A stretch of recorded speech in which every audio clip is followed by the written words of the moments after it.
people, and welcome. It's Laser Tag. Today we have two bright teams. We have We're Not Aiming for the Truck versus Team 100% Brit Juice. And here to join me on the shoutcasting team, a certified British person himself, not by document, but by blood relation, Frunken. How do you know, Brunos? Well, Frunken, I'm kind of deeply confused and scared because I've never actually seen you shoutcast or anything like that. So I'm here to open mind. This is like having sex for the first time. I'm into it. I mean, you look at what happens and you describe it in a exuberant fashion. How hard could that be? Well, the last girl I had sex with was trying to describe my penis, and trying to describe an uncircumcised penis is kind of weird. But just because I said it was a sock monkey doesn't mean that. Let's just stop there. Yeah, we probably should, because we just kind of got entertained. All right, team. So just throwing this out there. When this round ends, we start round one of Brit Juice or fucking laser tag.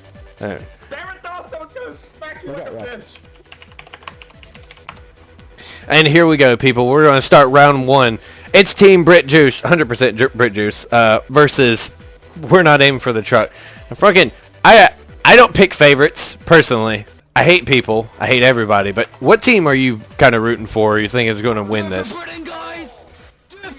I've gone through and well, honestly, looking at both of the teams, I'm not really sure.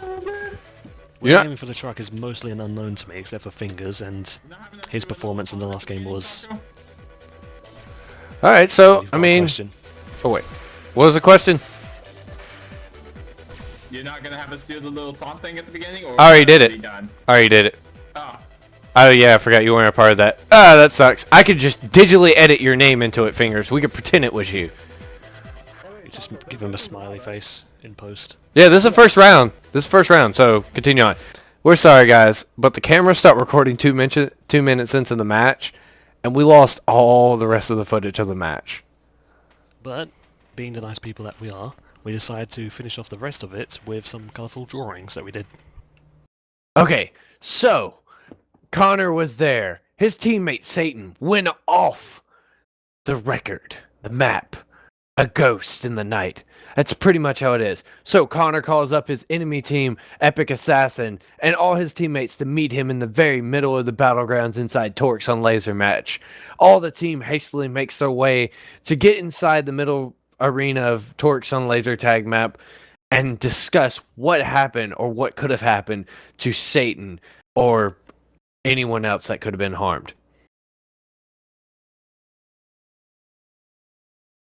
Once they all got there, they were all just kind of looking around at each other. They all seemed kind of confused, not really sure what was going on. A lot of the times, they were just glancing at one another. One of them farted, and it didn't smell good.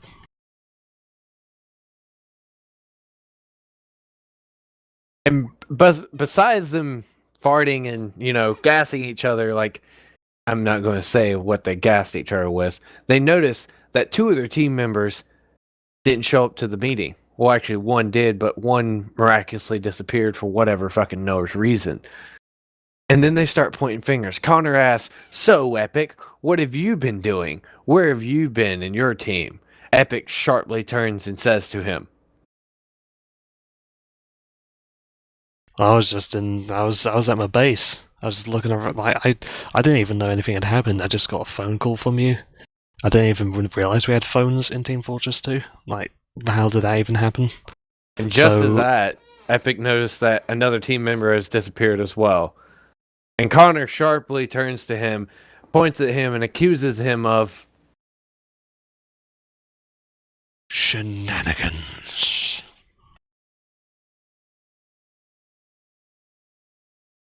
Yeah, shenanigans, pretty much. That's exactly what he accuses him of.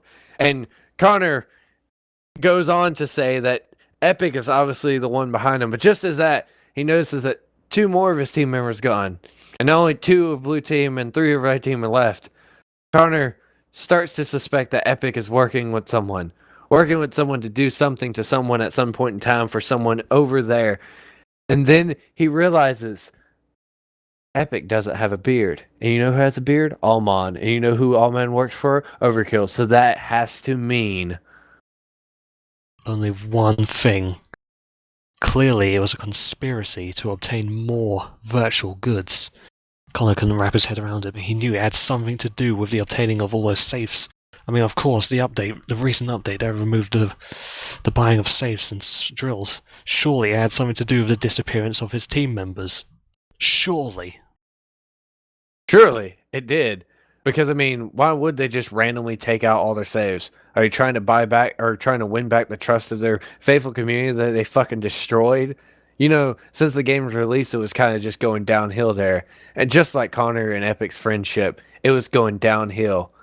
But there was one thing that Connor knew, that Epic wasn't a dirty, low-down piece of shit bastard like Allman from Overkill Payday. He was a trusted, well-rounded Jailbreak player who is totally respected like all the people from Jailbreak and totally level-headed like all the people from Jailbreak as well. What Connor didn't know is that his exact thoughts was completely the opposite, and in fact Epic himself was Alman. And then, in one brisk movement, Epic noticed something. Connor and him were left by themselves. Epic got in his head and pointed at Connor and said, "You must be the reason that happened.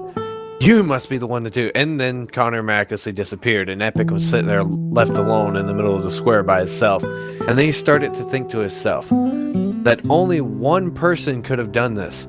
Only one evil mastermind could have been behind this.